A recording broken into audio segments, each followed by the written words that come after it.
Wag po, parang awa na ninyo. Huwag niyo po kaming saktan, pakiusap. Anong wag saktan? Dapat lang sa inyo yan!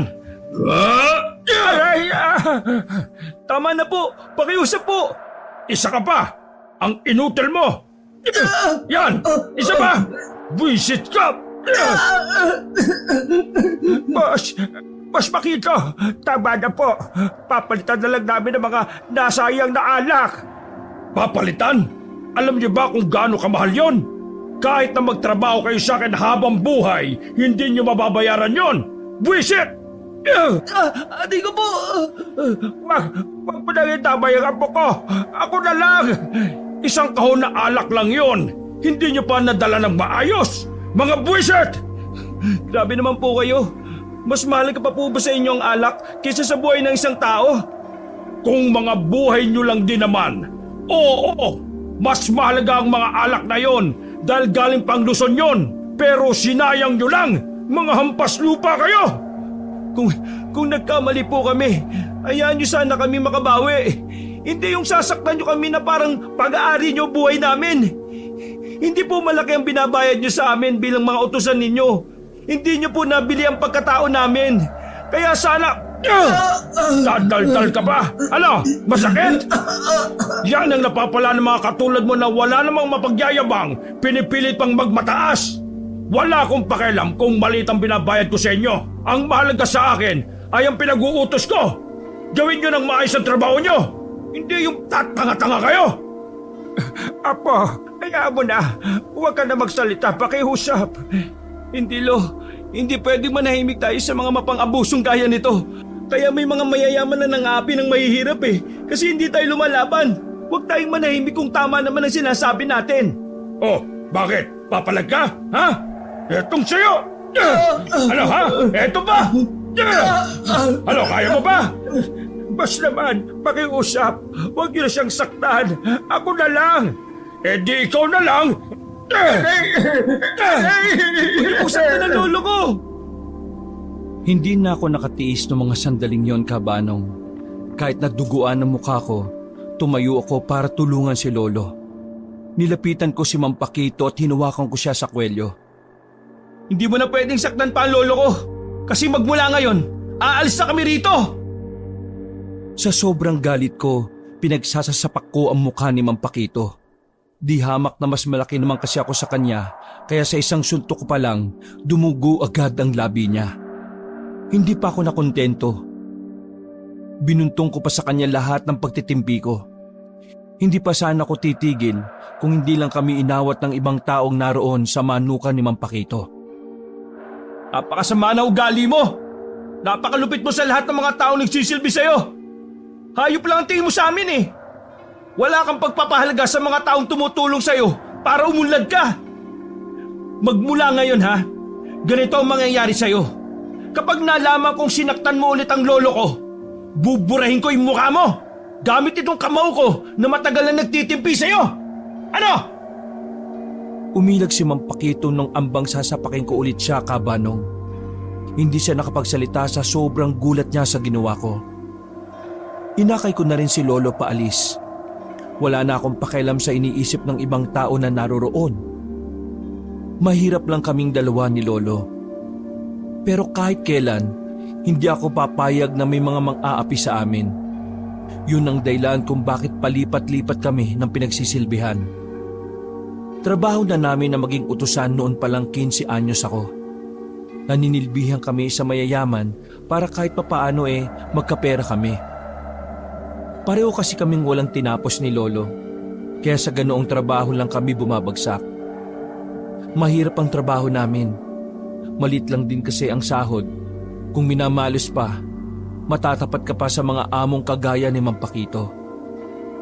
Ganun pa man, matyaga kami ni Lolo Lando na namumuhay. Patas kaming lumalaban. Kahit na kailan, hindi namin naisip na magnakaw o kaya gumawa ng kahit na anong masama. Mas pipiliin pa naming mamatay sa gutom kaysa mabusog pero galing naman sa masama ang kinakain namin. Wala na po akong mga magulang, Kabanong. Pareho silang lulong sa droga kaya nakulong sa Maynila. Umuwi ako ng probinsya at si Lolo Lando na ang nag-alaga sa akin. Nang makasama ko siya, doon ko nalaman na hindi pala talaga madali ang buhay niya sa probinsya. Apo, bakit mo naman ginawa yun? Mawawala na naman tayo ng trabaho niyan eh. Sinaktan mo pa si Boss Paquito. Paano kung ireklamo niya tayo dito? Eh di mas lalo tayong napasama. Hindi po ako nagsisisi sa ginawa kong yon. Kung bibigyan ako ng pagkakataon na ulitin yon, Lo, hindi ako magdadalawang isip na gawin yon. Maling-mali ang ginawa niya sa atin. Tama lang na pumalag tayo para malaman niya na may hangganan ng lahat ng kasamaan. Hindi kung mawalan tayo ng trabaho, maghanap tayo ulit. Apo, hindi mo ko naiintindihan eh. Kapag si Boss Paquito nagsumbong, uhulihin tayo kagad. Apo, pabor ang batas sa mayayaman. Wala tayong laban sa kanya. Kaya dapat Hayaan na lang siya.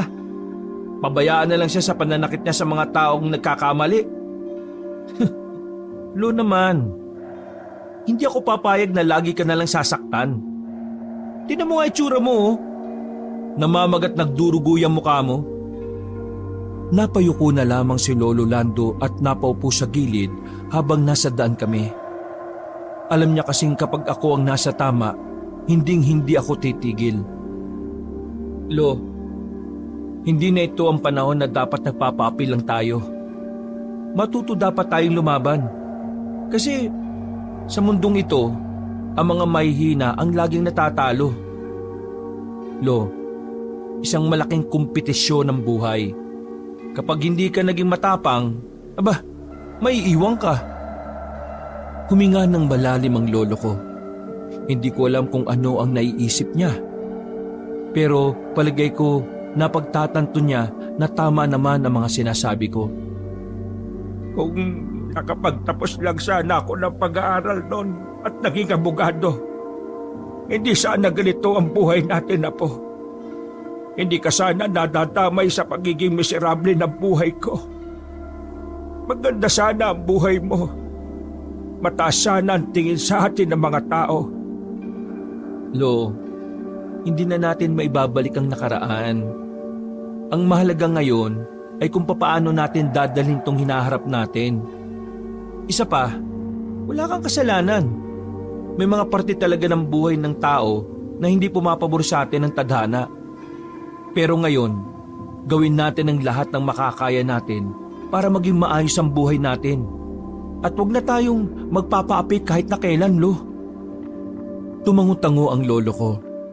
Ngumiti siya ng malapad. Ang ngiting yun ang lagi kong nakikita sa tuwing sinusubukan niya lang na maging masaya. Matapos ang pag-uusap na yon, umuwi na rin muna kami ni Lolo sa bahay naming barong-barong. Kahit sinong magaling na pintor sa mundo, may hirapan yatang ipinta ang bahay namin. Wala kasing maayos na forma. Puro tapal lang ng mga inanod na plywood at yero sa ilog. Ang pinto nga namin, umuuga-uga na. Kaunting lakas lang ng pagkakasara. Para mawawasak na yun, kabanong. Mag-init ka ng tubig. Bibili muna ako ng saging na saba. Ayos lang ba sa'yo na yun ulit ang ulam natin? Tinapik ko si Lolo sa balikat para hindi na siya mag-alala pa sa akin. Ayos lang naman ako, Lo. Mas masarap pa nga yan eh. Pero mas masarap yan, Lo, kapag may bagoong na isda. Mabutit na paalala mo. O sige, lalakad na ako. Bibili rin ako sa talipapa ng ginamos. Umalis na si Lolo. Habang papalayo siya ay nakakaramdam ako ng awa sa kanya. Kahit medyo hirap ng maglakad, pinipilit niya ring magtrabaho. Para sa akin, kabanong, siya ang patunay na may mga tao pa ring hirap sa buhay na lumalaban ng patas. Inasikaso ko na lang ang kaldero na gagamitin ko sa pagpapakulo. Paglabas ko pa lang ng kaldero mula sa loob, dumating na ang kaibigan ko na si Benny. May dala-dala siyang mga plastik. Agad niyang inabot sa akin ang isa. Oh, ano to?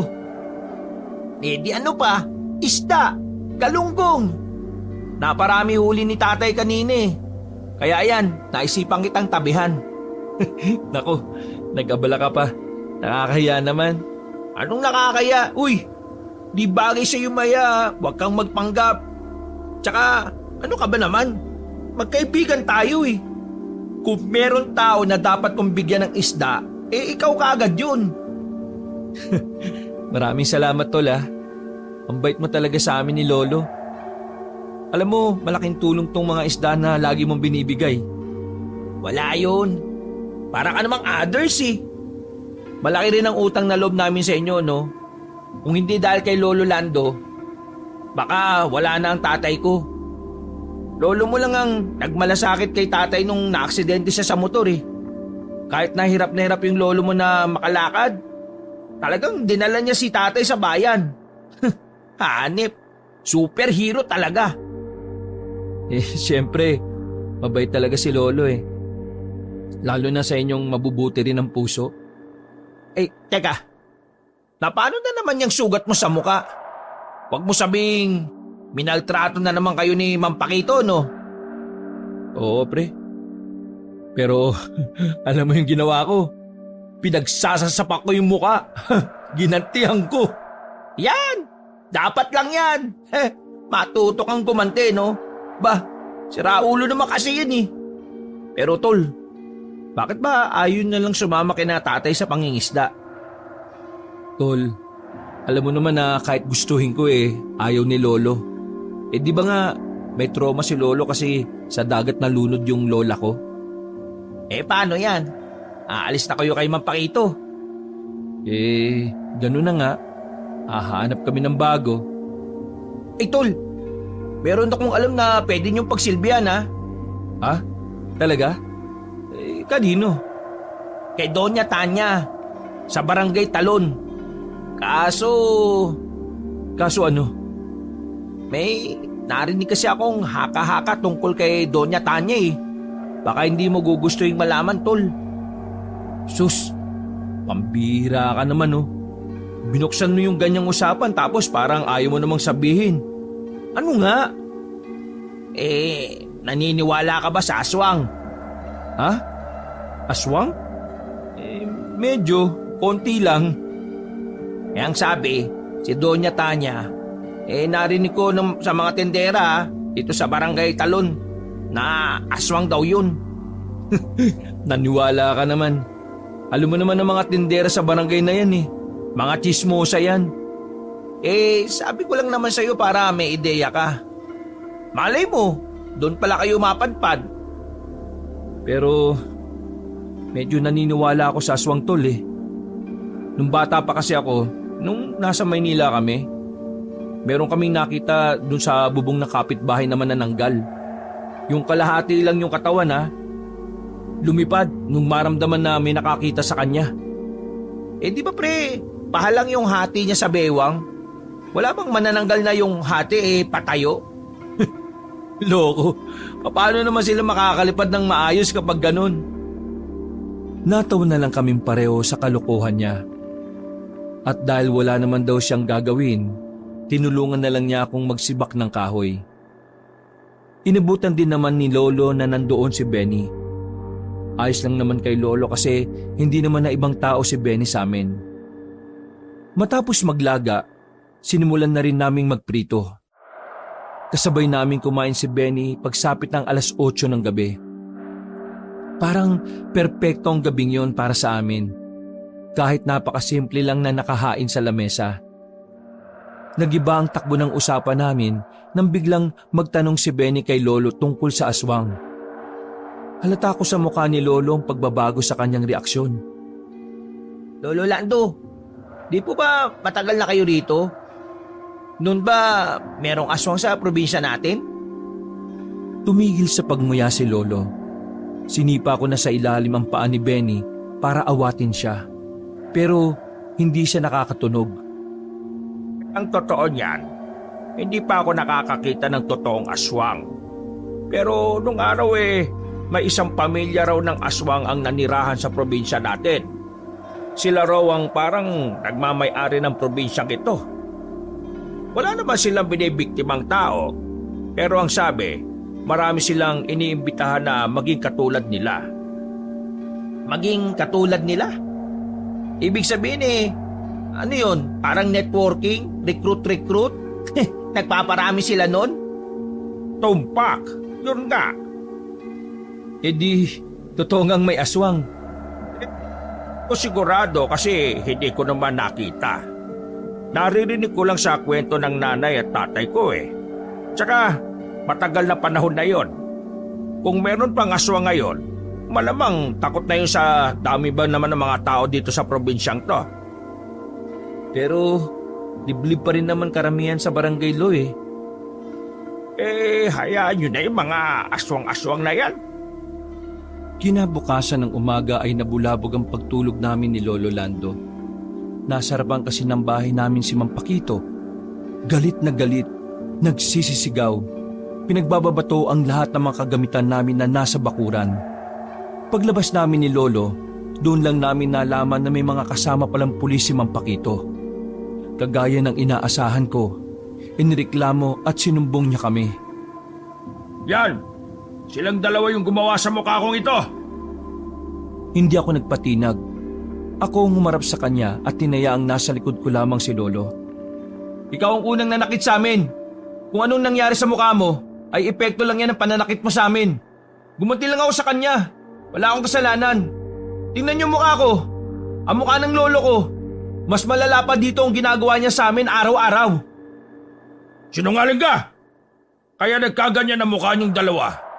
Dahil may kaaway kayo sa labas. Hindi kayo nakaganti kaya sa akin yung binunton. Ikaw ang sinungaling. Ang galing mo gumawa ng kwento. Kahit natanungin pa natin ang ibang mong tauhan, minamaltrato mo silang lahat. Hindi na nakapagpigil si Mang Pakito. Lumapit siya sa akin at bigla niya akong sinapak sa mukha ng malakas. Hindi ako pumalag. Umasa kasi ako na aawat ang mga pulis. Pero wala silang ginawa. Nakatingin lang sila na parabang nanonood lang ng suntukan sa kalsada. Ang kapal ng mukha mo Ang laki-laki ng pinasasahod ko sa inyo tapos ganito lang ang isusukli nyo sa akin? Sige na, huliin nyo na yung mga yan at ikulong. Marahas kaming dinakip ng mga pulis. Wala na kaming nagawa ni Lolo. Hinayaan na lang namin silang kaladkarin kami paalis. Galit na galit ako ng mga sandaling yon pero wala akong magawa. Sinumpa ko ang sistema sa lugar namin. Dahil kahit si Mang Pakito ang totoong may kasalanan, kami pa ni Lolo ang nadiin. Palibhasa, wala kaming pera na pwedeng ipantapal sa mga pulis sa amin. Agad kaming kinulong nang wala man lang paglilitis na naganap. Iyak nang iyak si Lolo sa loob ng kulungan habang tinatawanan lang kami ng ibang preso. Huwag kang mag-alala, Lo. Makakalabas din tayo rito. Hindi natutulog ang Diyos, Lo. Anong hindi natutulog ang Diyos? Puyat yun kagabi, kababantay sa mga siraulong katulad nyo. Kaya ngayon nyo natutulog. Nagtawanan ng mga preso na puro tatuan ang mga katawan. Aminadong kabado ako sa mga oras na yon. Pero pinilit ko na lang kumalma para kay Lolo. Tumagal din kami ng halos isang araw sa kulungan na yon. 4:00 na kami ng madaling araw pinalaya sa di namin malamang dahilan. Basta ang sabi sa amin ng mga siraulong pulis na nandun, meron daw taong tumubos sa amin. Akala ko noon ay ang tatay ni Benny, pero naisip ko rin na malabo kasi masyadong mahal ang piyansa namin. Lo, may alam ba kayong pwedeng magpiyansa sa atin? Nakatayo kami sa harap ng istasyon habang naghihintay ng tricycle na masasakyan. Pero dahil madaling araw na noon, inaasahan na rin naming wala nang dadaan. Hindi ko rin alam wala naman kasi tayong kakilala na may pera. Tsaka wala naman tayong koneksyon sa malalaking tao. Umiling at bumuntong hininga ang lolo ko. Maya-maya lang, isang kotseng itim ang huminto sa aming harapan. Dahan-dahang bumaba ang bintana at bumungad ang matandang babae na kaedad ni Lolo. Mukhang mayaman, maraming suot na kwintas na kumikinang-kinang. Sa itsura ng mukha niya ay masasabi na naming marami talaga siyang pera.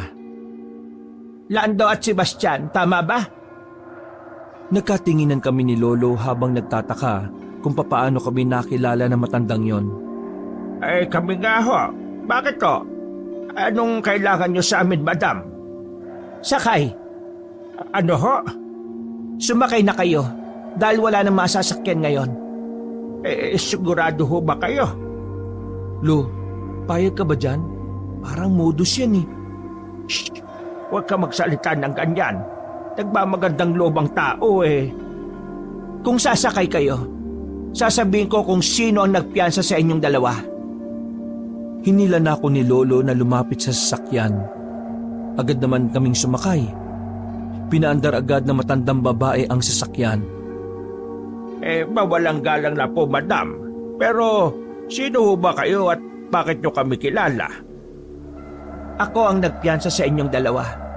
Pero maya-maya na kayo magtanong kung bakit kapag nakarating na tayo sa destinasyon natin.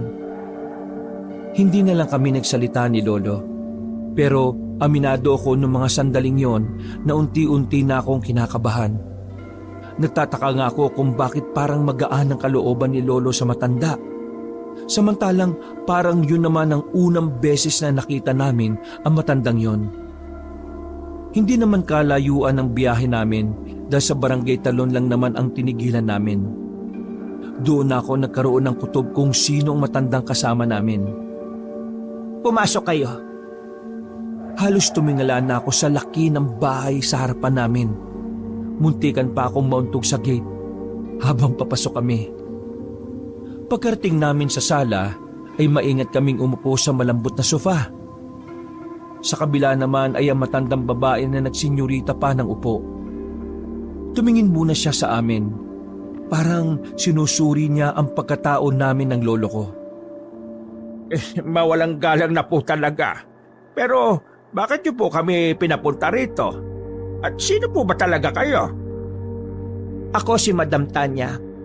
Ako ang pinakamayamang tao dito sa Barangay Talon. Kayo po pala yung naririnig-rinig ko sa usapan. Na ano? Na isa akong aswang? Parang gano'n na nga po. Naniniwala ba kayo sa mga haka-haka na yon? Ako po kasi, madam, naniniwala lang ako kapag nakita ko na mismo. Ikaw, binata. Medyo naniniwala rin po ako sa aswang. Pero gaya ng lolo ko, kailangan ko rin ng patunay. Papaano kung malaman yung dalawa na totoo ang mga naririnig ninyo? Na totoong aswang nga ako? Hindi kami nakapagsalita ni Lolo Cabanong. Pareho kaming natameme. Bigla na lang tumawa ang matandang babae na si Doña Tanya. Para na siyang mababaliw. Tumigil lang siya matapos ang halos 20 segundo. Bakit po kayo tumatawa? Natatawa lang ako sa mga tao. Hindi ko inakala na dahil lang sa isang tsismis, kakalat ang paniniwalang ako ay isang aswang. Nakakaawang mga tao. Mabilis mauto.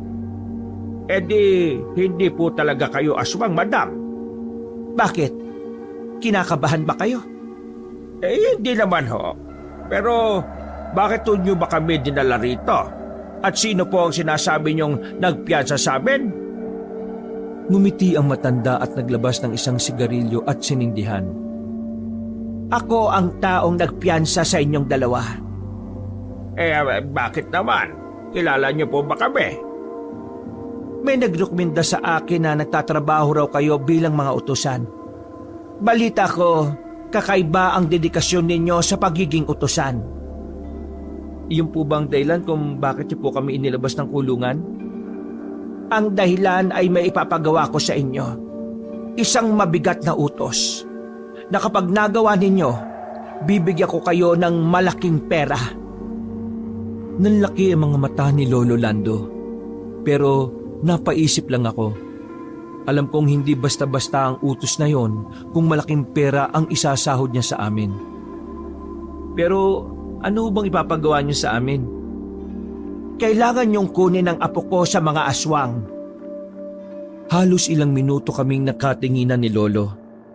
Akala namin noon, naglolo ko o nagbibiro lang si Doña Tanya.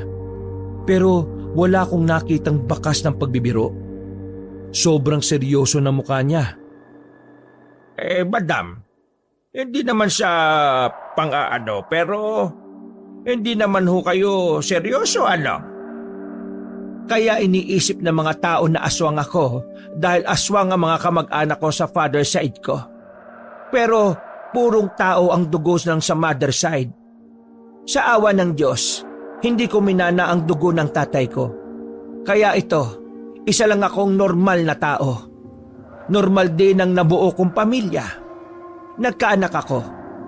Wala ni isa sa kanila ang may dugong aswang. Nalaman ng iba kong kapatid na may naging apo ako na babae. Tugma ito sa propesiya ng angkan namin, na ang ikaunang apo na babae ng bunsong anak ng tatay ko, yun ang magiging alay para mas tumibay at lumakas pa ang angkan ng mga aswang. Para na rin mas maging immortal pa ang mga aswang. Sandali lang ho Ikaunang apo na babae ng bunsong anak ng tatay nyo? Ikaw yung bunsong anak ng tatay nyo. Tapos, yung apo mong babae na kinuha nila, yun ang ikaunang apong babae sa buo ninyong angkan? Oo, tama ang pagkakaintindi mo. Kaya nga kailangan makuha si Aliyah roon. 4 na taon na rin kasi siyang naroon. Teka, sandali Kung 4 na taon na siya roon, edi aswang na rin siya.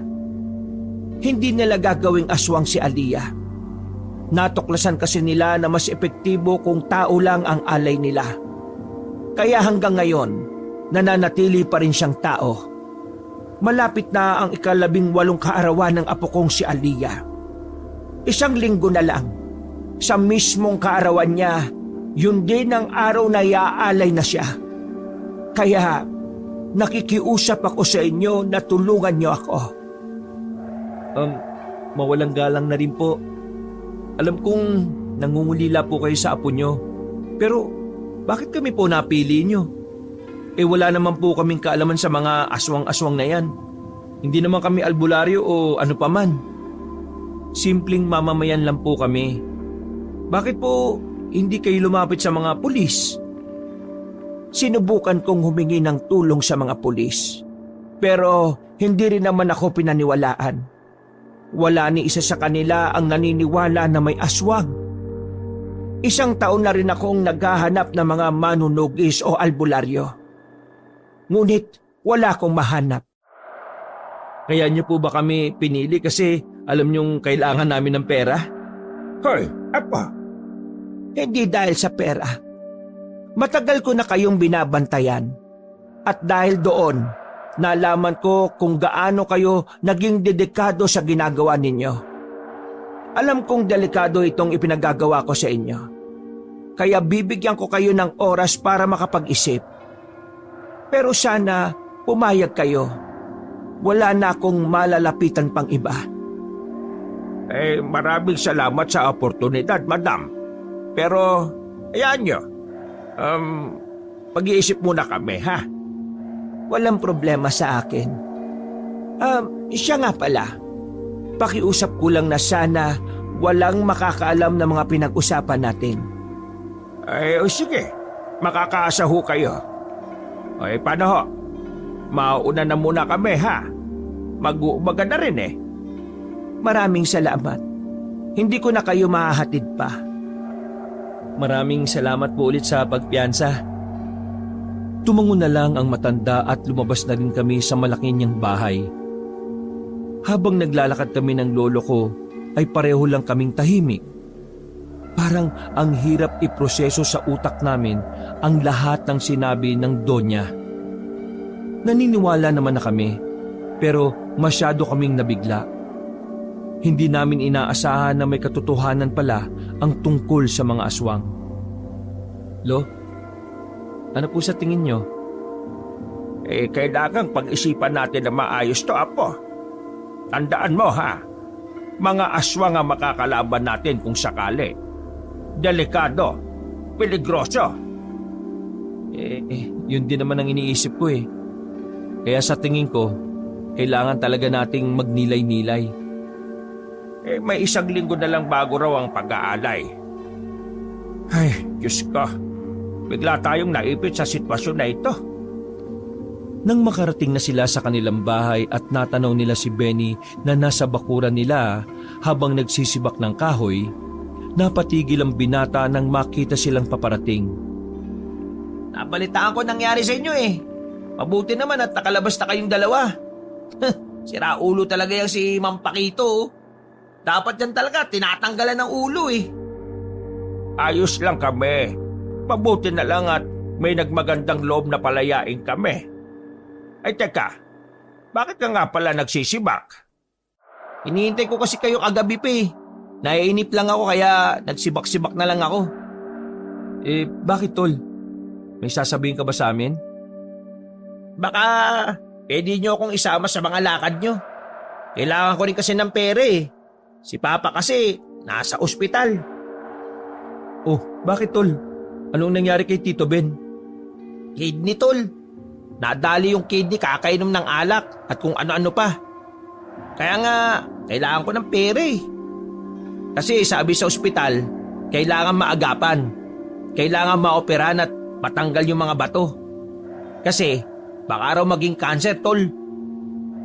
Ikinagulat namin ni Lolo ang sinabing yun ni Benny. Nakatinginan kaming dalawa. Nung oras na yon, alam na kagad namin na meron na kaming dahilan para tanggapin ang offer ni Doña Tanya. Pumasok kami sa loob ng bahay. Doon na namin pinaliwanag kay Benny ang mga nangyari sa amin hanggang sa alok sa amin ni Doña Tanya. Hindi siya makapaniwala. Muntikan pang marinig sa labas ang usapan dahil sa gulat niya. Bali, hindi talaga aswang ang Donya. Yung sa side lang ng tatay niya. Tapos, kailangan nyo iligtas yung apo niya sa mga kaangkan niyang aswang at babayaran kayo. Oo, ganun na nga. Hindi nga rin kami makapaniwala ni Lolo eh. Kahit na hanggang ngayon alam mo yun, parang panaginip lang na may ipagagawa siya sa amin na alam naming delikado. Anong desisyon nyo? Tinanggap nyo ba? Ang sabi namin sa kanya, pag-iisipan namin. Pero ngayon, nabuo na ang desisyon namin ni Sebastian. Babalik kami kay Doña Tanya at tanggapin na namin. Gusto naming makatulong sa pagpapagamot ni Tito Ben eh. Munti ka nang maiyak si Benny nang marinig niya ang sinabi ko. Totoo ba yan, tol? Naiiyak naman ako dyan. Tol, parang pamilya na rin tayo. Hindi na iba si Tito Ben sa amin. Lalo na sa akin na parang tinuring niya na rin ako na anak kapag nandun ako sa inyo. Isama niyo ako. Pero iho, delikado eh. Tsaka, tsak na mag-aalala si Tito Ben kapag nalaman na nasa panganib din ang buhay mo. Tol, Lolo Lando, hindi niyo po naitatanong. May mga alam ako sa aswang. Kaya kung sasama ako, malaking may tutulong ko sa inyo. Nako, sigurado ka pa riyan. Ayaw ko naman po na kayo ang magdala ng bigat sa problema ko eh. Gusto ko na paghirapan ko rin yung bagay na para sa tatay ko. Lo, ang mas magiging mabigat ang kalooban ni Benny kung hihintayin niya lang tayo na makabalik. Hayaan na lang din natin siyang sumama. Di kung ganon, wala namang problema sa akin. Mas marami, mas maganda. Nagkasundo kaming tatlo. Pinag-usapan namin ng mga bagay na nalalaman ni Benny tungkol sa mga aswang. Saka ko lang nalaman na noon pa pala interesado si Benny sa mga nilalang na yon. Inamin niya rin sa akin na bata pa lang ay nagbabasa-basa na siya ng mga tungkol sa aswang. Kinagabihan, muli kaming nagtungo sa Barangay Talon para bumalik sa bahay ni Doña Tanya. Sa aming paglalakad, nakasalubong namin sa daan si Mang Pakito. Sumusuka-suka siya sa daan. Pero hindi naman siya mukhang lasing. Parang namumula lang ang mukha niya. Tapos bagyaring naglalaway-laway. Walang iya kayo. Paano kayo nakalabas, ha? Hindi na lang namin siya pinansin. Pero sinundan niya pa talaga kami kaya hindi ko na napigil ang sarili ko na sagutin siya. Mga ampas lupa, tinatanong ko kayo, paano kayo nakalabas ng kulungan ha? Pinakulong ko na kayo ha? Kasi alam ng Diyos na wala kaming ginawang masama. Wala kayong ginawang... ha? Tumigil si Mang Pakito. Suminghot-singhot siya. Hanggang sa mapalapit na siya sa kinatatayuan ni Benny. Inamoy-amoy ni Mang Pakito ang dalang maliit na bag ni Benny. Nagtaka kami nang bigla na lang siyang tumakbo palayo. Nakahawak siya sa ilong niya. May naamoy siya sa'yo, tol. Pero hindi ka naman mabaho ah. Ano ba yan nasa bag mo? Chili garlic lang. Yung bawang na dinikdik tapos inaluan ng sili. Inalo-halo sa sausawan. Hayaan nyo na siya. Ang mahalaga, wala na siya sa buhay natin. Tara na at maglakad na ulit tayo. Naghihintay na sa atin ang Donya. Binilisan na namin ang paglalakad dahil baka abutan kami ng malakas na ulan. Nang makarating kami sa bahay ni Doña Tanya, agad naming pinindot ang doorbell. Siya lang talaga nakatira mag-isa sa malaking bahay na yan? Oo, tol. Wala naman kasi kaming nakita na may iba siyang kasama eh. Pero ang balita ko kahit ganyan si Doña Tanya, marami ang koneksyon. Kaya huwag kayong loloko-loko. Mukha siyang mabait pero hindi pa rin natin siya kilala ha. Mga ilang sandali lang bumukas na rin ang gate. Bumungad sa amin si Doña Tanya na bakasang tuwa sa muka. Mabuti naman at bumalik kayo. Halik kayo. Pumasok na kayo sa loob. Tamang-tama, naghanda ko ng pagkain. Maraming nakalatag na pagkain sa mahabang lamesa sa dining room.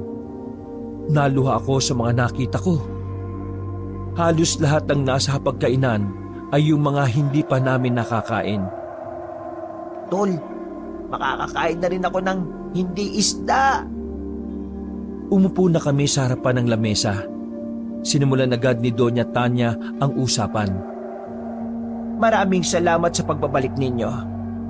At dahil bumalik kayo, iisipin kong tinatanggap nyo ang alok ko. Pero sino itong kasama ninyo? Madam, kaibigan ng apo ko. Parang apo ko na rin. Nagkataon na kailangan niya rin ng perang pampaopera sa tatay niya kaya isinama na namin. Unang-una sa lahat, madam, humihingi ako ng paumanhin dahil isa ako sa naniwala noon na aswang kayo. Sorry po. Pero makakaasa po kayo na mapapakinabangan niyo po ako para mailigtas ang apo ninyo. May mga nalalaman po ako tungkol sa mga aswang. Sige, pumapayag na ako na kasama ka. 3 kayong magliligtas sa apo ko. At kapag nagtagumpay kayo, ibibigay ko ang nararapat na gantimpala para sa inyo. Pero bago kayo lumakad, kailangan nyo munang aralin ang iba pa tungkol sa mga aswang. Sumunod kayo sa akin. Nagtayuan agad kami. Mamaya na pala. Kumain muna tayo. Umupo ulit kami. Akala ko, hindi ko na matitikman itong mga to, tol. Tahimik lang kaming kumain. Makalipas lang ang ilang sandali, niyaya na rin kami ni Doña Tanya na pumunta sa tinuturing niyang basement. Dinala niya kami sa tinuturing daw na taguan ng kanyang asawa. Di namin nalaman na ang naging asawa pala niya ay isa palang magaling na manunugis ng aswang. Namamangha kaming napapatingin sa mga nakasabit at nakadikit sa pader na kagamitan. May maliit na librarya din doon na may mga librong kulay itim. Ito ang silid ng aking asawa nung nabubuhay pa siya. Nilalabanan niya ang mga aswang noong araw. Kabilang naroon ang angkan ko sa side ng tatay ko. Kung hindi niyo po mamasamain, nasaan po ang asawa niyo? Dahil patay na siya, malamang nasa sementeryo na. Ay, pasensya na po. Ang ibig ko pong sabihin, ano po ang kinamatay niya? Huminga ng malalim si Doña Tanya. Kinuha niya pa ang isang itak na may kalawit sa dulo. Makintab pa ang itak kaya kita namin ang mga disenyong guhit sa lapad nito. Ito ang huling armas na ginamit niya noong umuwi siyang naghihingalo. Pinaslang siya ng mga kapwa niya manunugis. Kasi akala nila, aswang ang asawa ko. Yun ay dahil aswang ang angkan ko. Iniisip nila na pati kaming dalawa ay aswang na din. Isa yon sa pinagmulan ng mga haka-haka tungkol sa akin. Nasaan naman ang mga anak mo? O yung mga magulang ng apo mong bihag na mga aswang? Pinalis ko ang iba kong anak dahil sa mga aswang. Ang mga magulang naman ni Aliyah ay nasa ibang bansa. Matagal na silang hindi umuuwi. Wala na rin akong balita sa kanila. Pagod na po ba si Aliyah? Uy, maya ka nga. Ngumiti si Doña Tanya. Napapakamot na lamang ako dahil sa kahihiyan. Maganda ang apo ko. Sa sobrang ganda, hindi siya papatol sa'yo. Napahawak sa dibdib si Benny at napakapit pa sa akin. Grabe naman po kayo sa akin. Hindi naman po ako pangit ah. Huwag ka mag-alala. Biro lang yon, iho. Pero tandaan mo, ang biro ay parang totoo rin. Nagtawanan na lang kaming apat. Pero muli kaming sumeryoso nang madako na ang tingin namin sa mga libro. Hindi ko kayo pasusugurin sa mga aswang na angkan ko nang wala kayong kaalaman. Kaya naman gusto ko sanang basahin niyo muna ang mga librong yan. Pag-aralan niyo. Yan ang mga librong binabasa ng asawa ko noon. Kailangan matutunan niyo ang mga nandyan dahil 1 linggo na lang ang natitirang araw. Lumapit kami sa mga libro at isa-isa namin binuklat yon. Sa librong kinuha ko, nakita ko roon ang iba't ibang uri ng aswang at kung saan sila dapat patamaan para mas madali silang mapaslang. Naroon din kung papaano hinahawakan ng tamang itak, pana o kaya ang latigo na gawa sa buntot ng pagi. Paano? Maiwan ko muna kayo. Basahin niyo lang yan dito. Dito rin po ba kami matutulog? Oo, para hindi na rin kayo mapagod kakabalik-balik dito. Lumabas sa matanda. Naging abala naman kami sa pagbabasa ng mga libro. Lahat kami ay pare-parehong mabagal magbasa. Kaya kalahati pa lang ng libro ay inabot na kami ng siyam-siyam. Nakatulog na lang si Benny at Lolo Lando. Ako na lang ang nanatiling mulat noong mga oras na yon. Nang makaramdam ako ng uhaw, umakyat muna ako at nagtungo sa sala. Wala si Doña Tanya roon. Hindi ko alam kung saan nagpunta. Papunta na sana ako sa kusina nang biglang masilip ko sa labas na may lalaking nakatayo roon. Maliwanag doon, kaya nakita ko nakakaiba ang kanilang mga muka.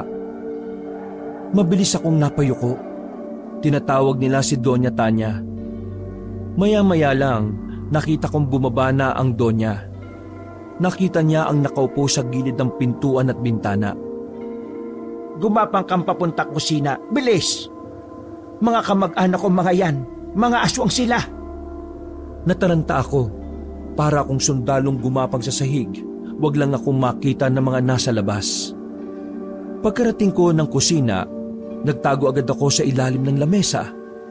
Mabilis ang tibok ng puso ko. Kabadong-kabado ako ng mga oras na yon, Kabanong. Mula sa kusina, rinig ko ang usapan nila Doña Tanya dahil may kalakasan ng pagsasalita nila. Sobrang tahimik na rin kasi noon. Base sa usapan nila, iniimbitan nila si Doña Tanya na maging aswang na rin. Pero hindi pumapayag ang Donya. Ibalik niyo ang apo ko. Nakikiusap ako sa inyo. Pero kahit na anong pagmamakaawa ni Doña Tanya, hindi siya pinakinggan ng mga kalalakihan. Sa halip, nagbanta pa ang mga yon na kapag hindi siya sumali sa pagiging aswang, pupwersay nila si Doña Tanya sa susunod. Umalis na ang mga lalaki. Tulala naman pumasok si Doña Tanya sa sala. Umupo siya sa sofa na magulo ang isip. Doña Tanya, ayos lang po ba kayo? Ayos lang ako. Magpasalamat tayo dahil hindi nila kayo naramdaman sa pamamahay ko. Huwag ko kayong mag-alala. Gagawin po namin ang lahat para mailigtas ang apo ninyo. Maraming salamat. Sana'y magtagumpay kayo. Buong akala namin ay nakalis na ang mga aswang. Pero nagulat na lang ako nang marinig kong may mga paparating ulit. Mabilis akong tumakbo sa likuran ng sofa kung saan nakaupo si Doña Tanya. Maging siya ay nataranta rin. Pumasok ang mga aswang sa sala. Naririnig ko pa na parang meron silang inaamoy. Kung ano man ang naaamoy nyo, amoy yan ng taong nag-deliver dito ng tubig. Nagdahilan na lamang si Doña Tanya para hindi na maginala ang mga aswang. Naging epektibo naman yon dahil tuluyan na rin umalis sa mga aswang. Napahawak na lamang si Doña Tanya habang ako naman ay hinihingal dahil sa kaba. Matapos yon ay bumalik na rin ako sa basement. Itinulog ko na lang din yon nang maging kalmado na rin ang kalooban ko. Mabilis na lumipas sa mga araw. Unti-unti na rin naming nakakabisado ang mga nakalagay sa libro. Sinubukan din naming praktisin ang mga armas na naroon. Sa awa ng Diyos, kahit na papaano ay natututo naman kami. Umuwi kami sa amin pansamantala. Bungad pa lang namin sa barangay, kumakalat na ang tsismis tungkol kay Mang Pakito. Totoo ba yun? Si Mang Pakito? Parang nababaliw? Yun naman ang sabi ng mga tsismose. Malay ba naman natin kung totoo? Di ba, nung uli natin siya nakita parang may kakaiba na talaga sa kanya. Oo nga Para siyang wala sa sarili na hindi mo maintindihan. Hindi naman siya lasing. Para man na yan sa kanya. Buti nga sa kanya yun kasi napakasamaan ng ugali. Uy, huwag kang ganyan ha. Kahit na masama ang ugali ng isang tao, hindi dapat tayo natutuwa sa pagiging miserable ng iba. Bilib ako sa iyo, tol Napakabait mo. Kahit hindi naging mabuti sa iyo yung tao. Turo sa akin yan ni Lolo Lando. Pero tandaan mo may hangganan ng kabaitan. Dapat alam mo kung kailan ka magiging masama. Loko ka talaga, tol. Isang araw, bagong 18 kaarawan ni Aliyah, ay nagbalik kami sa bahay ni Doña Tanya. Yun ang huling araw na makakausap namin ng Doña. Dahil kinabukasan nun ay lalarga na kami. Hindi ko may kakaila na kabado ko sa gagawin namin. Di hamak na utusan lang naman kasi kami ni Lolo Lando noon. Hindi namin inakala na darating ang araw na may kailangan kaming iligtas na tao. Inihanda ko na ang lahat ng gamit na dadalhin ninyo. Bukas din ang hapon, may susundo sa inyo rito na taong inarkila ko para ihatid kayo sa mismong gubat na dadaanan ninyo.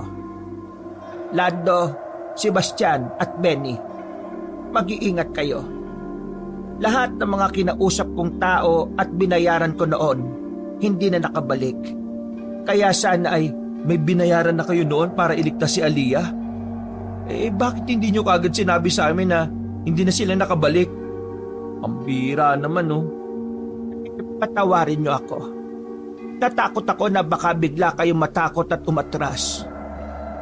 Ngayong marami na kayong alam kong malabo na kayong umatras. Dahil yung mga nauna sa inyo ay hindi naman talaga sineryoso ang pag-aaral. Hindi mo naman kailangan mag-alinlangan.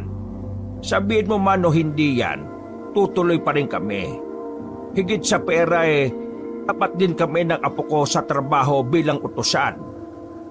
Tama si Lolo. May paninindigan kami. Hindi kami umatras ng basta-basta. Totoo po yan. Kilala ko na silang dedikado sa trabaho. Kung ganun wala na palang dapat akong ikabahala. Maraming salamat. Ngayon, ibibigay ko ang kalahati ng bayad ko sa inyo para na rin may panggastos kayo. Inabot ni Doña Tanya ang tigi-isang sobre sa amin. Naku, maraming salamat po. Tamang-tama, may pambabayad na rin kami sa check-up ni tatay. Baka sa susunod na araw maoperahan na siya. Kaya dapat makauwi tayo kagad ng ligtas para makita mo pa yung tatay mo. Nagtawanan na lamang kaming apat ng mga sandaling yon. Pagkatapos, sinumulan na rin naming maglakad paalis. Pupuntahan lang sana namin ng tatay ni Benny pero may nangyari pang hindi namin inaasahan. Sigurado ka ba, Tol, na mas mabilis tayo makakarating sa inyo kung dito tayo dadaan? Liblib na ito oh. Oo, tol. Dalas ako dito noong kumukuha pa ako ng mga tuyong kahoy. Huwag ka mag-alala. Tanghali naman kaya matatandaan ko pa yung daan. Naglalakad kami noon sa kagubatan na papunta raw sa barangay namin. Ayon kay Benny, ang daan daw na yon ay regular na ginagamit ng mga tao noon. Pero sa hindi mapaliwanag na dahilan, bigla na lang daw isinara ng mga magsasaka. Malapit-lapit na tayo, tol. Lolo Lando. Ano? Kaya pa ba, tol? Abay loko to ah. Anong tingin mo sa akin? Rayumahin? Hindi biro lang Magpapatuloy na sana kami ulit nang makarinig kami ng parang taong gigil na gigil. Yung bang parang may galit na galit. Pero ilang sandali lang ay narinig na lang namin na parang bigla na lang yung naging mabangis na hayop. Umaangil na parang leon. Maraan kaming naglakad. Iningatan namin ng pagyakbang para hindi kami makalikha ng ingay. Walang maingay Malakas ang kutob ko na aswang yun. Aswang? Ang haning tapat may aswang? Ay mga aswang na bawal sa sikat ng araw. Pero meron din namang aswang na pwede. Hinanap namin kung saan nagmumula ang angil. Hanggang sa nakita na namin kung sino ang nilalang na yon. Nanlaki ang mga mata namin nang makitang si Mampakito ang nilalang na yon. Napalingon din siya sa direksyon kung saan kami nakasilip. Nung una, nagtaka kami kung papaanong naging aswang si Mampakito. Kaya sandali pa kaming napako sa kinatatayuan namin. Dahan-dahang binitiwan ni Mampakito ang kambing na kinakain niya. Duguan ang kanyang bibig. Hawak-hawak niya pa ang natuklap na balat ng kambing. Lando? Aswang ka pala, Pakito? Hinugot kagad namin ni Benny ang itak sa tagiliran namin. Nag-aktong lalapit na siya sa amin ay umamba kami ng taga sa kanya. Hindi ka pa pala baliw. Naging aswang ka pala. Hindi ko alam kung paano ako naging ganito. Pero ang sarap sa pakiramdam. Parang magagawa ko ang lahat ng gusto ko. Tumawa pa siya ng mahina. Sobrang saya niya sa kinahinatnan niya. Huwag kayong mag-alala. Wala akong pakialam sa inyo ngayon. Uunahin ko ang mga mahihina. Hindi mo magagawa yan. Ipagkakalat namin sa buong barangay na ikaw ay aswang. Ipagkakalat? Uli ka na dahil alam na nilang lahat. Tumawa ng malakas si Mampakito at saka gumapang na rin palayo. Hila-hila niya ang kawawang kambing. Nagmamadali kami makaalis noon. Nung makarating na kami sa bahay nila Benny, naabutan naming si Mampakito ang usapan ng mga naroroon. Ang sabi-sabi, mula nang unti-unting malugi ang kabuhayan ni Mampakito, nagbago na yon. Hanggang sa tuluyan na raw naging aswang. Walang nakakaalam kung ano ang totoong nangyari. Basta isa lang ang palagay ko noon. Nagpayanggaw si Mampakito. Dahil halos ng taga-barangay ay alam na ang nangyari kay Mampakito. Naging alerto ang bawat isa. Nakahanda ang bawat kabahayan sa maaaring gawing panggugulo ng aswang. Ngayong gabi, magbabantay tayo sa barangay. Hindi natin pwedeng hayaan si Pakito na makapambiktima ng tao. Iniisip ko, paano bukas kapag umalis na tayo dito? Wala tayong magagawa.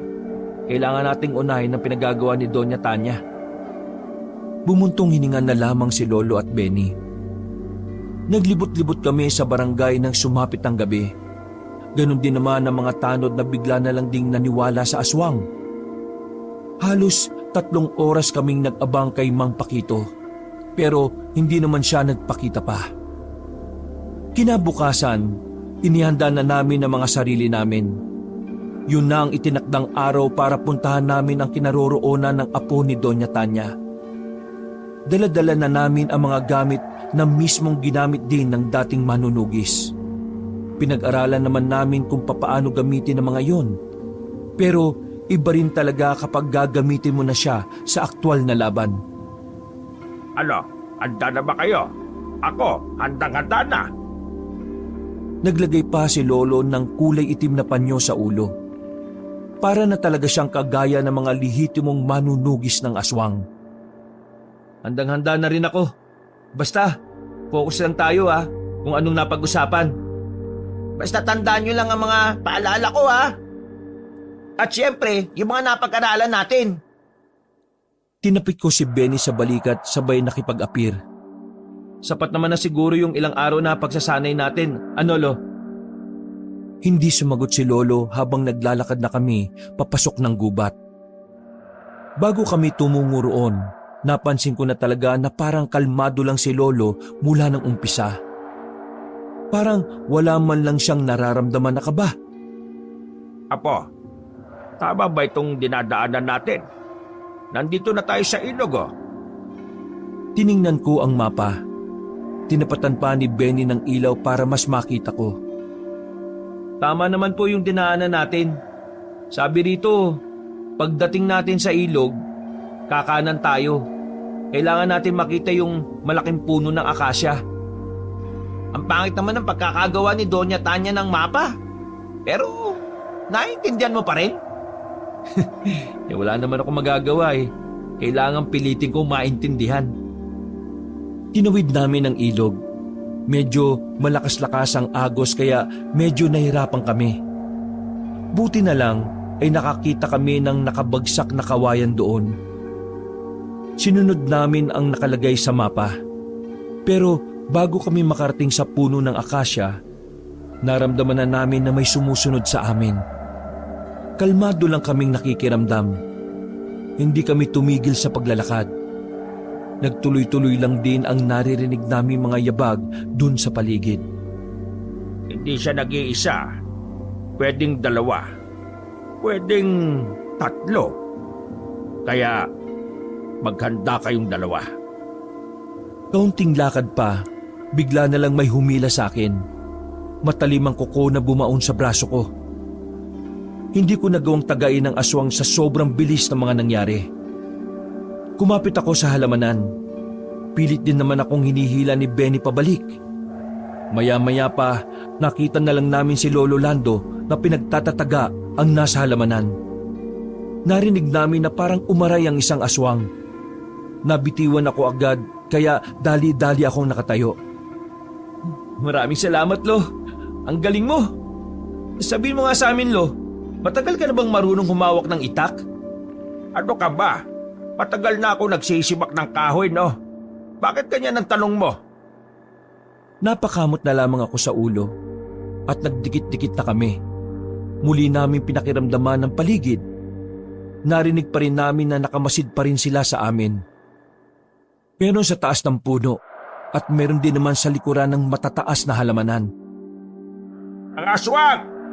Lumabas na kayo riyan! Walang mangyayari kung maghihintay lang kayo ng tamang pagkakataon para umatake. Sige na! Ipakita nyo ang bangis ninyo! Uy, Lo, bakit hinahamon mo pa? Lolo Lando, mukhang dumoble po yata tapang nyo ah. Ano pong nakain nyo? Naka-energen ba kayo? Wala na kaming nakuwang tugon kay Lolo Lando. Naalarma kami nang marinig ang mga kaluskos. Mahigpit ang hawak namin sa mga itak. Hindi nagtagal ay naglundagan na sila. Hindi na namin nagamit ni Benny ang mga pinag-aralan naming galaw. Basta na lang kami tumataga ng tumataga. Sa sitwasyon na yon, napagtanto namin na talagang iba ang pakiramdam kapag kaharap na ang kalaban.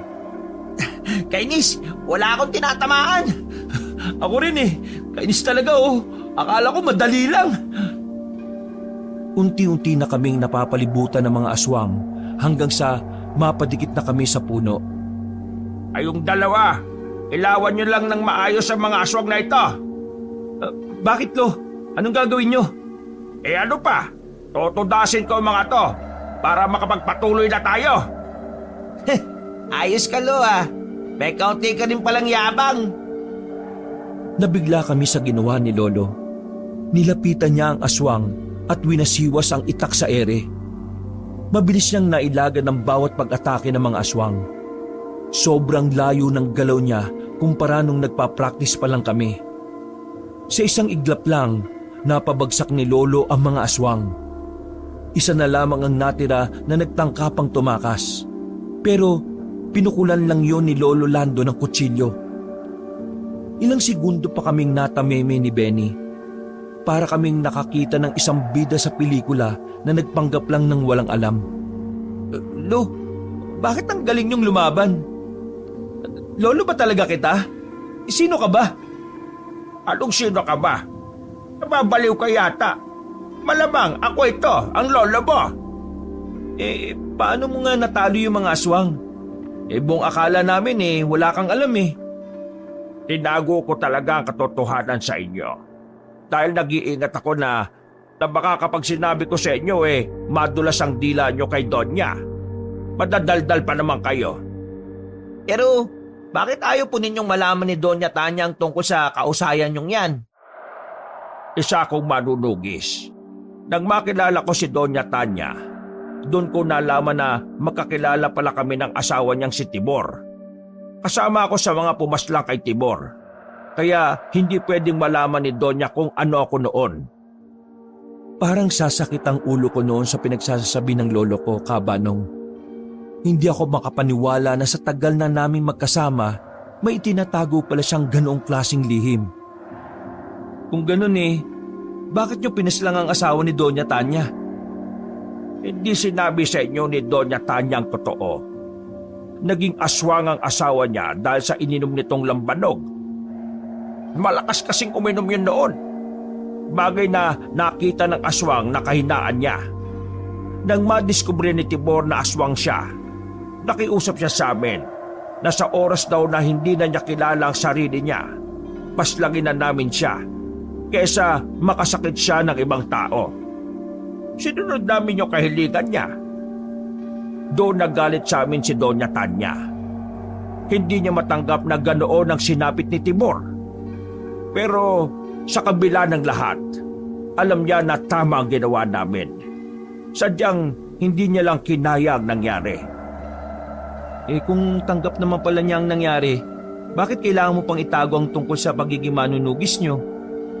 Dahil ayaw kong mabuhay muli sa puso niya ang galit niya sa mga manunugis. Bilang paggalang na rin sa nararamdaman niya. Ay, ang kwalipikado pala ng mga nakaraan nyo Ikaw, Lolo Lando, may tinatago ka palang ganyan, Baka mamaya niyan, may iba ka pang sikreto, Sakali mang malaman ni Doña Tanya na isa ka sa mga manunugis na pumaslang sa asawa niya, nararamdaman ko na maiintindihan ka na niya ngayon kung bakit dapat niyong gawin yun. Bumuntong hininga na lamang si Lolo. Kaya dapat mailigtas natin ang apo niya para kahit na papaano makabawi naman ako sa nangyari noon. Lo, wala kang ginawang masama. Huwag mo na masyadong isipin yon. O paano? May kasama na pala tayong manunugis di, easy-easy na lang to. Anong easy-easy? Mababangis ang aswang makakala mo. Tara na nga. Para bago mag-alas 12 ngayon masagip natin ang apo niyang Donya. Ganado at kahit papaano, malakas ang loob ko na magpatuloy na kami sa paglalakbay. Iba ang naidulot ng moral sa amin ni Benny nang malaman na manunugis pala noon si Lolo Lando. Ganun pa man, hindi pa rin kami naging kampante. Ayon kay Lolo Lando, maaring mas marami pang aswang ang makasagupa namin. Nung araw daw kasi, talagang angkan-angkan ng mga aswang na nakakaengkwentro nila. Sa halos 1 oras na naming paglalakad, narating na rin namin ang barangay na tinuturo ng mapa. Medyo komplikado ang sitwasyon namin. Ayon kasi kay Doña Tanya, hindi lahat ng naroon sa barangay na yon ay mga aswang. Kaya kinailangan talaga naming maging maingat sa mga taong nakakaharap namin. Isinukbit na namin ang kanya-kanya naming itak sa tagiliran. Pinagpalit din namin ng damit si Lolo Lando dahil nabahiran ng dugo ang suot niya. Pumasok kami sa barangay na parang mga normal na magsasaka lamang kami. Marami-rami pa ang tao sa barangay. Isa-isa naming sinusuri ang mga yon. Pero ang hirap malaman kung sino sa kanila ang aswang. May alam akong paraan para malaman kung aswang ang isang tao o hindi. Ano? Ayon sa pagsasaliksik ko, isa sa mga paraan para malaman kung aswang ang nasa harapan mo, kailangan mong tingnan siya sa pagitan ng magkabila mong hita. Doon mo makikita ang tunay nilang anyo. Yung bang parang tatalikod ka sa kanila, sabay yuyuko ka. Titingnan mo sila sa pagitan ng mga hita mo. Ha? Paano yun? Para naman tayong tanga nun. Lo, tama bang pinagsasabi nitong ni Benny? Tama. Turo din sa akin yan ng ibang mga manunugis. Pero minsan, hindi daw yan gumagana. Kaya hindi rin tayo pwedeng umasa dyan. Pero wala namang masama kung susubukan natin, di ba? Ay sige, subukan mo, Benny. Mula sa kinatatayuan natin, tingnan mo ang mga taong yon sa pagitan ng mga tuhod mo. Kapag meron kang nakita dyan, sabi mo kaagad sa amin. Walang sinayang na pagkakataon si Benny. Dahan-dahan siyang yumuko. Kahit hirap na hirap, pinilit niya talagang tumingin sa pagitan ng kanyang hita. Pero sa kasamaang palad, wala siyang nakitang aswang. Wala. Ibig sabihin walang aswang dito. Tumbukin na lang natin ang daan. Kapag may nakita kang tao, tumuwad ka ng tumawad at tingnan mo sila sa pagitan ng hita mo. Parang nakakapagod naman yun. Sige na, sinasuggest mo yan eh. Ginawa pa rin ni Benny ang paraan na yon nang maglakad na kami ulit. Para siyang tangha na bigla-bigla na lang tumutuwad sa harap na makakasalubong namin. Inis, wala pa rin. Masyadong malaki yung barangay na ito . Mahihirapan tayong mahanap kung saan ang kinalalagyan ni Aliyah. 2 oras na lang, iaalay na siya. Kailangan na natin siyang... Ha? Sandali lang. O bakit? May naisip ka bang ibang paraan? Common sense. Barangay ito. May mga tao rin. Kaya malabong dito nila gawin yung pag-aalay. Pwedeng sa gubat din na malapit dito. Pero bago yun, kailangan muna nating malaman ang apelyido ni Doña Tanya. Apelyido ni Doña Tanya? Ano, babalik tayo para itanong yon? Hindi. Ano ka ba naman? Lo, alam mo ba yung apelyido ni Doña Tanya? Teka, parang alam ko yan . Napahawak sa balbas si Lolo habang nag-iisip. Parang Barrera. Hindi ko sigurado . Tama, Barrera. Naalala ko. Binanggit pala ni Doña Tanya sa barangay nila nung nag-donate siya ng maraming gulay sa mga residente dati. Barara. Ay, Barrera. Ayos. Ipagtatanong natin kung saan nakatira yung ibang Barrera dito. Total, kamag-anak naman ni Doña Tanya yung mga aswang na yun, di ba? Naglakad pa kami at nang may makasalubong na ali, agad namin siyang tinanong. Nakatingin pa siya sa amin ng masama. Kaya naman ginamit na ni Lolo ang karisma niya. Aling maganda at ubod ng sexy. Alam niyo ba kung saan nakatira yung mga Barrera dito? May utang kasi ako sa kanila . Gusto ko sanang magbayad. Pwede mo bang ituro kung alam mo? Ay, Diyos ka, Pogi. Grabe ka naman makapuri. Mga Barrera, dumiretso lang kayo sa dulo. Teka muna, pakis naman. Nang ilalapit na ng ali ang mukha niya kay Lolo, ay agad na kaming umalis. Wala na kaming pakialam kung magbunga nga siya. Binilisan namin ang lakad. Sa wakas ay narating na rin namin ang dulo. Kung tutuusin, nasa labas na ng baranggayon. Madilim na sa parting yon. Tanging ang bahay na malaki lamang ang maliwanag. Dahan-dahan kaming pumasok sa gate na nakabukas. Papasok din sana kami sa mismong bahay pero nagulat kami nang lumitaw si Mang Pakito sa pintuan. Wala na sila rito. Kanina pa umalis. Pipigilan niyo ang pag-aalay. Pasensya na pero hindi ko hahayaan na magawa niyo yon. Bigla na lamang lumundag si Mang Pakito. Parang alam na alam niya kung sino ang dapat niyang targetin. Iniwasan niya si Lolo. Inuna niya si Benny. Nakalmot niya si Benny sa hita.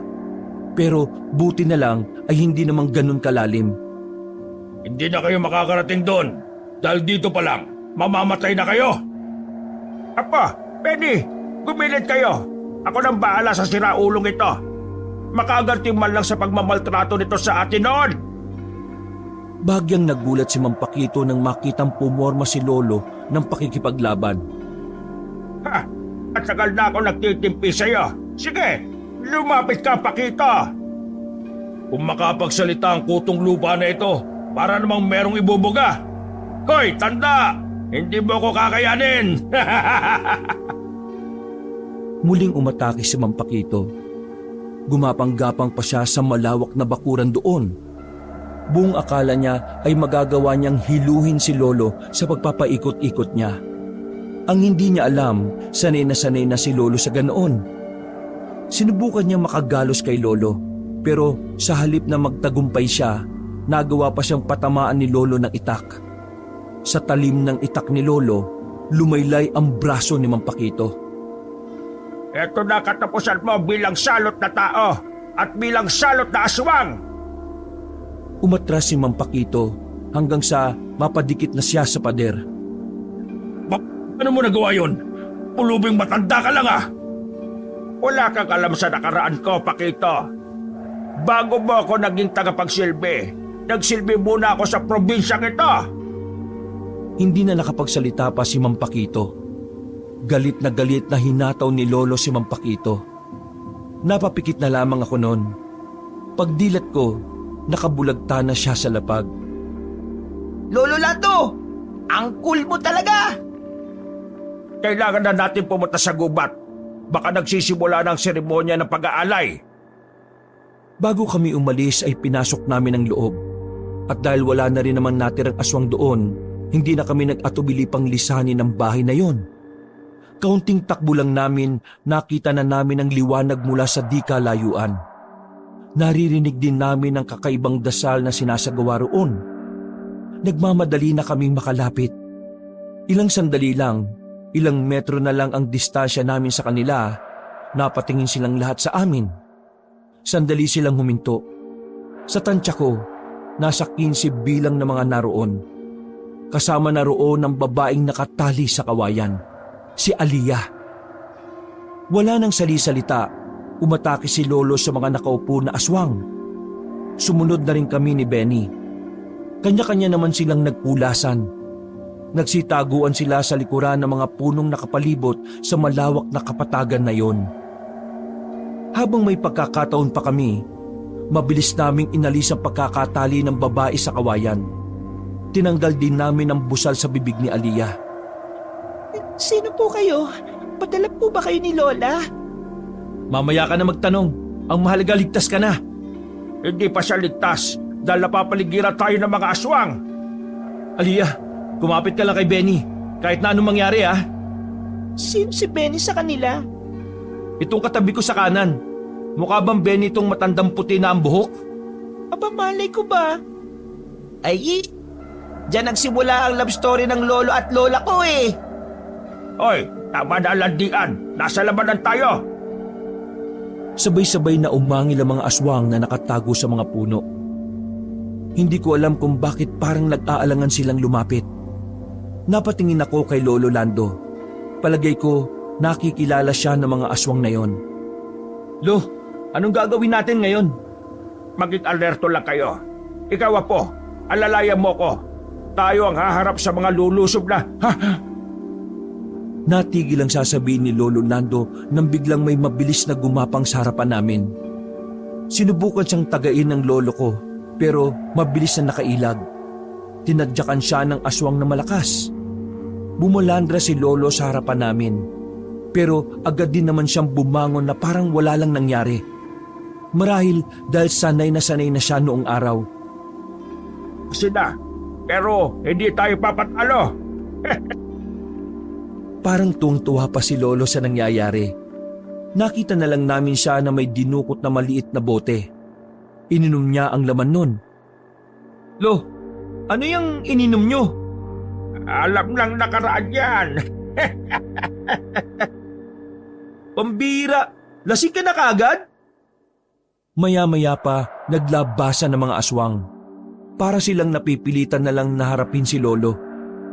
Isa sa mga aswang doon ang nagsabi na isa sa mga mahusay na manunugi si Lolo noong araw. At tinatawag daw itong Boy Tungga. Hindi ko alam kung ano ang pinagmula ng Boy Tungga niyang pangalan. Pero ang mahalaga na lang sa akin, kitang-kita ko na hindi kami dihado. Partida, wala pa kaming inaambag sa laban. Simulan na natin ang naudlot na laban ng nakaraan. Nagbago ng anyo mga aswang at sabay-sabay na umatake kay Lolo Lando. Pasuray-suray si Lolo sa pakikipaglaban. Nung una ay nag-alala ko dahil halatang tinamaan siya sa ininom niya. Pero napagtanto ko na ang alak pala talaga na yon ang nagpapalakas kay Lolo. Mula kasi nang ininom niya yon, mas lalo siyang bumilis at lumakas. Pambira, Lolo mo, tol. Daming pasabog. Baka mamaya magulat na kayo. Tropa niya si Jose Rizal. Hindi ko inalis ang tingin kay Lolo habang bantay-bantay namin si Aliyah. Habang tumatagal, nahihirapan na ang mga aswang sa kanya. Kalaunan, nakita na lang namin na nakahandusay na ang mga aswang. Kasunod noon ay bumagsak na rin si Lolo. Akala ko'y nasugatan siya. Pero yun pala dahil lang sa kalasingan. Isa-isang sinuri ni Benny kung buhay pa ang mga aswang na nakahandusay. Pero lahat ng yon ay wala ng hininga. Tol, natalo natin sila. Naligtas natin si Aliyah. Maraming salamat sa inyo. Sa wakas, natuldukan na rin ang pagiging alipin ko sa mga kaangkan kong aswang. Sa wakas, makikita na rin kami ng lola ko. Binigyan niyo ng liwanag ang Tama na. Huwag muna drama. Kailangan na natin makalis dito. Benny, alalayan mo si Aliyah. Ako nang bahala kay Lolo. Akong bahala sa babaeng to. Kukutungan ko to sa puyo kapag makulit to. Nagmamadali na naming nidisan ang lugar na yon. Hindi ko na napansin ang pagod nun. Ang inisip ko na lang ay maibalik si Aliyah sa lola niya. Inabot kami ng halos 2 oras sa paglalakad at pagtakbo. Sa wakas, narating din namin ang kalsada. Mabuti na lang ay hindi kami iniwan ng driver na naghatid sa amin sa gilid ng gubat. Nagmamadali kong ipinasok si Lolo. Wala pa rin itong malay. Pagkatapos ay bumiyahin na rin kami pauwi. Pagdating namin sa mansyon, napahagulgol sa tuwa si Doña Tanya nang makita ang kanyang apo. Agad sila nitong nagyakap. Diyos ko, salamat naman at nakabalik ka na. Ang laki-laki mo na, apo. Kumusta ka ron? Hindi ka ba nila pinahirapan doon? Huwag niyo na po akong intindihin kung ano nangyari sa akin doon. Ang mahalaga, magkakasama na po tayong muli, Lola. Habang nagaganap ang dramahan na yon, sarap na sarap ang tulog ni Lolo Lando. Pero sobrang saya naman namin na makitang masaya ang Donya. Hindi na namin naisip ang pera na gantimpala. Mas naging importante sa amin na meron kaming naidulot na maganda sa iba. Makalipas ang ilang araw, tinupad ni Doña Tanya ang napag-usapan namin. Siya na ang sumagot sa opera ng tatay ni Benny. Bukod pa roon ang pera na ibinigay niya sa amin. Nalaman na rin ni Doña Tanya na isa si Lolo sa pumaslang sa asawa niya. Sa puntong yon, natanggap niya ng tuluyan ang nangyari sa nakaraan. Sa katunayan, inalok kami ni Doña Tanya na maging personal na tagabantay nilang maglola. Hindi na kami tumanggi dahil matapos ang lahat, hindi na rin naman sila ibang tao sa amin. Natuldukan na ang kahibangan ng mga kaangkan nilang aswang. Hindi namin sigurado kung may iba pang aswang, pero kung meron man, Sinabi namin sa kanila noon na handa kaming protektahan sila hanggang sa kamatayan. Naging malayo na sa pagiging utusan ng trabaho namin ni Lolo, pero hindi pa rin nagbabago ang pagmamahal na inaalay namin para sa aming trabaho. Wakas,